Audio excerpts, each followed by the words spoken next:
When red light cameras are watching your every move, each second counts, determining whether you get by or get slapped with a $50 ticket. But now a News Channel 3 investigation is uncovering cities taking away precious yellow light time after their cameras are installed, increasing your chances of becoming a red light runner. It's a no-win situation. Case in point, the city of Norfolk. For years, their yellow lights have been 4 seconds long. But once their red light cameras went up this past November, drivers lost 1 full second trying to make a left-hand turn at St. Paul's Boulevard and Brambleton Avenue. Just 3 lousy seconds to make it through this intersection. Over at Chesapeake Boulevard and Little Creek Road, drivers lost up to 0.8 of a second. What are they doing that for? Well, I think the answer is obvious.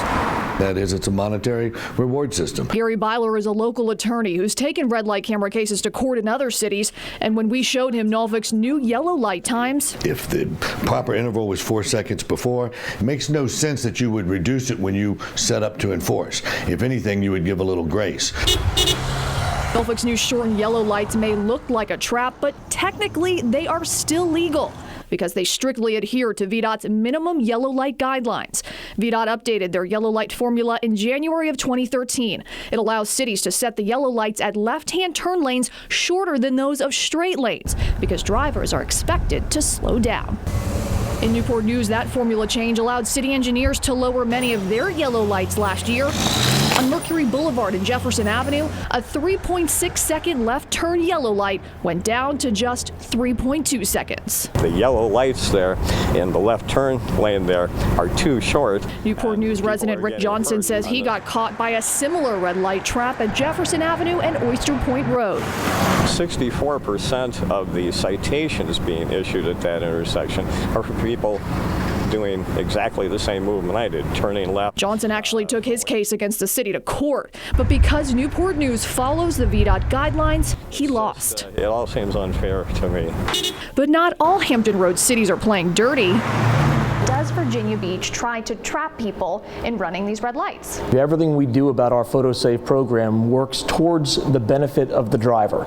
We give them more time on our lights than we're required to do. We exceed the minimums in every aspect. Sergeant Dan Fiore is the Virginia Beach Police Department's Red Light Camera Program Coordinator. And he says right now, there is no yellow light in the entire city of Virginia Beach less than 4 seconds. Some go as high as 5 seconds. This program is today, it has been in the past, and will always be in the future about traffic safety. It's important to note that VDOT's minimum yellow light guidelines allow room for engineering judgment. There's the camera. That's why beach traffic engineer George Hardin says he chose to keep the city's yellow light times longer. You had the ability to actually lower your yellow light times at your left-hand turn lanes. Why didn't you do that? It was safer. Felt like it was a safer decision for the motoring public. The city of Chesapeake followed in Virginia Beach's footsteps and kept their yellow lights longer as well. Their statistics clearly show that when yellow light times go up, citations go down. When Chesapeake's yellow lights jumped just half a second in 2013, tickets decreased by almost 58%. Comparing that to Norfolk's bare minimum yellow lights, in the first month of red light camera enforcement, more than 1,000 tickets were printed. At that rate, Norfolk is on track to more than double Chesapeake citations for the year. The people that put the cameras up get paid.